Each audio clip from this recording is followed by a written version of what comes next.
अपने विभिन्न पदों पर बैठ करके देश की सेवा करते हैं। कोई खेत में खेती करने वाला किसान, कोई सीमा पे देश की रक्षा करने वाला जवान, तो कोई कलेक्टर, कोई डॉक्टर और कोई इंजीनियर, कोई साधारण व्यक्ति, कोई समाज की सेवा में जुड़ा हुआ हर व्यक्ति, उसके लिए एक संदेश था। इस देश की कुर्बानी के लिए हम लोगों ने अपने जीवन को न्योछावर करने का काम किया है। हम लाए हैं तूफान से किस नीर निकाल के, इस देश को रखना मेरे बच्चों संभाल के। ये हम लोगों के लिए एक संदेश था। मैं आप लोगों, तमाम लोगों से कहना चाहता हूं कि हमारा जो अहोदा है, जहां पे भी हम बैठे हुए हैं, हम चाहे एक सामान्य व्यक्ति की हैसियत से गांव के सबसे पीछे के पायदान पे खड़े हों, चाहे सबसे अग्रणी पंक्ति में बैठे हों, लेकिन हमको वो बात याद आती है जब श्वेत बंधु रामेश्वर पे राम जो है पुल बनाने का काम कर रहे थे, तो वहां पे जितना योगदान राम का था उतना हनुमान का भी था, उतना उस तमाम नर नारी पशु पक्षी वनस्पति तमाम लोगों ने इस राम के काज में अपने आप को समर्पित करने का काम किया। एक छोटी सी गिलहरी भी उस राम सेतु में अपने आप को समर्पित करने का काम कर रही थी। इसलिए हम तमाम लोगों का दायित्व बनता है कि अगर हम जहां पे भी हैं, हम इस देश के लिए अपने आप को कुर्बान करने का काम करें। इस देश की जो सच्ची भावनाएं हैं, जो हमारे राष्ट्र पुरुषों ने हमारे लिए छोड़ी थी, हम उस पे अड़िग होकर के उस काम को आगे बढ़ाने का काम करें।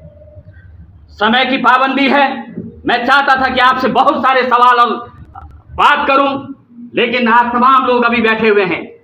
लेकिन चंद लाइनें जो मुझे बार बार याद आती हैं, हरवंश राय बच्चन की वो चंद लाइनें कि सागर की लहरों से डरकर नौका पार नहीं होती, कोशिश करने वालों की कभी हार नहीं होती।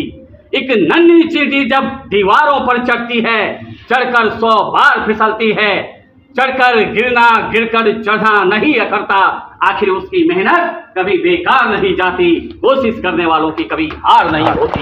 वो लोग जिन्होंने एक संकल्प लिया था कि हम इस देश की आजादी के लिए अपने आप को लुटाने का काम करेंगे, हम सर्वस्व इस देश के ऊपर न्योछावर करने का काम किया था, उन लोगों ने आज ऐसे ही उन लोगों को याद नहीं किया जाता है। चाहे वो वीर भगत सिंह हो, वल्लभ भाई पटेल हो, चंद्रशेखर आजाद हो, जिन्होंने देश की कुर्बानी के लिए अपने आप को समर्पित करने का काम किया। सिंधु में डुबकियां गोताखोर लगाता है, जा जाकर खाली हाथ लौट कर आता है, मिलते नहीं सहज में ही उसको मोती, आखिर उसकी मेहनत कभी बेकार नहीं जाती, कोशिश करने वालों की कभी हार नहीं होती। उन लोगों ने कोशिश की, उन लोगों के मन में एक संकल्प था कि हम भारत को आजादी दिलाने का काम करेंगे, और वो तब तक चैन की सांस उन लोगों ने नहीं ली जब तक हिंदुस्तान को आजादी देने का काम नहीं किया। क्योंकि हम लोग अंग्रेजों के फंदों से जकड़ चुके थे। पूरे देश के अंदर एक लहर चल पड़ी कि देश की स्वतंत्रता हमारी पहली स्वतंत्रता होनी चाहिए, उसके लिए हमें चाहे कुछ भी करना पड़े। एक खेत से एक किसान और सीमा से जवान, वो चाहे किसी भी देश का हो, किसी भी संस्कृति और समुदाय का हो, किसी भी वर्ग का हो, उन्होंने अपनी आवाज को बुलंद करने का काम किया और इस देश की आजादी के लिए अपने आप को, इस देश की आजादी हम लोगों को देने का काम किया। आज हम सुख से, एक हमारे गजेंद्र जी ने कहा था कि आजादी इसको नहीं कहते हैं, जिस तरह से उन लोगों ने बोला कि अगर हम तहसील के अंदर आ जाते हैं, तहसील का हर कर्मचारी बड़ी सरलता से आपकी बात को सुनता है। कहते हैं कि जब मुहाने पे शेर खड़ा हो तो पीछे जमात किसी भी चीज की हो, सारी पंक्ति देखने वालों का जो नजरिया होता है, ऐसा लगता है कि पूरी जमात शेरों की खड़ी है। ये आप लोगों के लिए है, हम लोगों के लिए है। वास्तव में आज पुरोला का हर नागरिक अपने आप को जब किसी यहाँ तहसील के अंदर आता है, किसी काम को लेकर आता है, तो उसको लगता है कि हमारे काम सहज में हो जाते हैं। ये आपके लिए, आपकी तहसील के लिए मैं तो कहता हूं कि एक बड़े सौभाग्य की बात है। आज स्वतंत्रता वहां पे भी आदमी महसूस नहीं करता अगर वो अपने घर में है, अगर उसके साथ न्याय नहीं होता है तो स्वतंत्रता उसको वहां पे भी नहीं मिलती है।